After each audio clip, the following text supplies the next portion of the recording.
Hi, Hi, thanks how are you? for me. Of course, thanks for coming on. How are you doing? I like what you've done with your hair. That's cool. Oh, I've done nothing to my hair. It's just grown. Oh. My two daughters are campaigning for some hair dye on the ends like yours while we're all stuck at home, and I'm kind of like, maybe, because Why not? why not? Maybe it'll look good. Yours looks great. So how has it been since I saw you last? Your book, when did it come out? What was the date? January th tell me the date.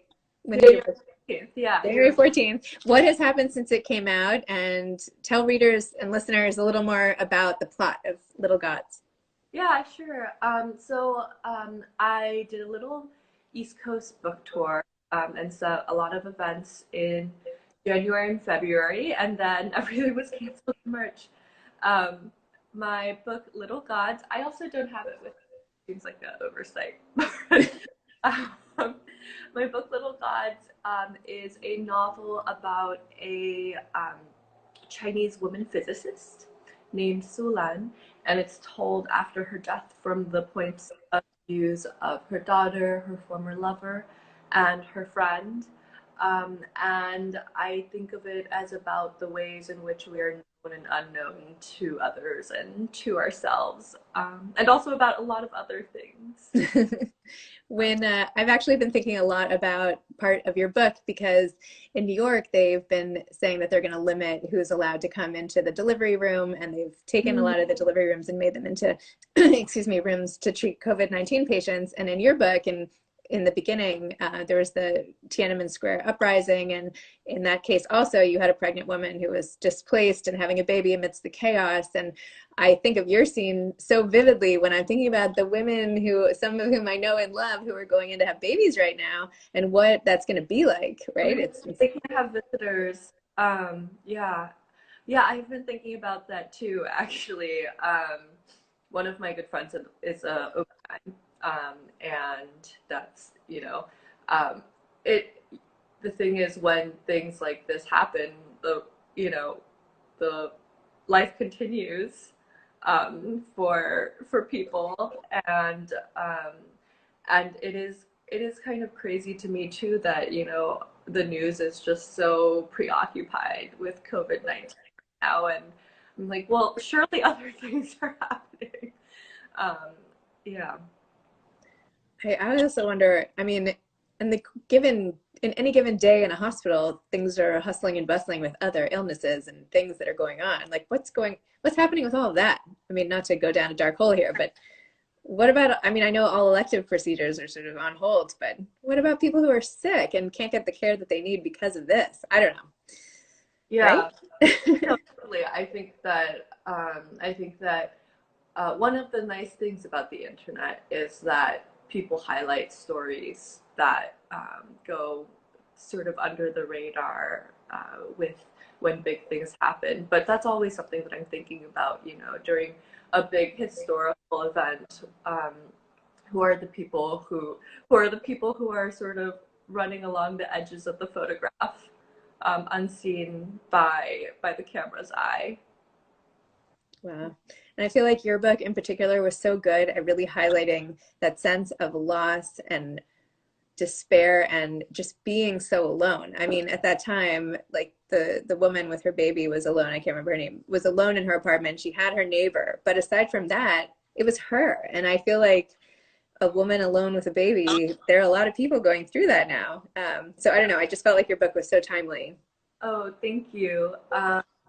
Yeah, I've also been thinking about the process of writing that book because for a year of it, I was very much alone. I had a writing residency in Shanghai that was 3 months long, and I had family there, but I sort of purposefully didn't reach out to them because being there with family I felt was such a different experience than being there by myself, and I really wanted to experience the city not as a niece or a daughter, but as myself.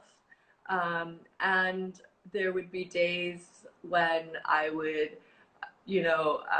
video chat my partner, and and I'd be like, oh, this is the first time I'm hearing my voice out loud. This is the first time I've spoken, and I spent so much time just by myself in my own mind. And I spent 9 months in England on a writing residency working on the novel too. And much of that, both that place I didn't know any. I made friends eventually, but still there was so much solitude. And so actually, for me right now, the quarantine feels almost like my comfort zone because it's more comfortable than the writing residencies because my partner is here. Is here, and I get to see some people. But this sort of being alone in my mind, I do feel like it is good for creativity. All of the feelings that I would normally express to others can get channeled into my work. So are you being super productive right now? Are you working on another book, or what are you working on? Yes, I am. I'm working on stories, and I hope there may be a collection.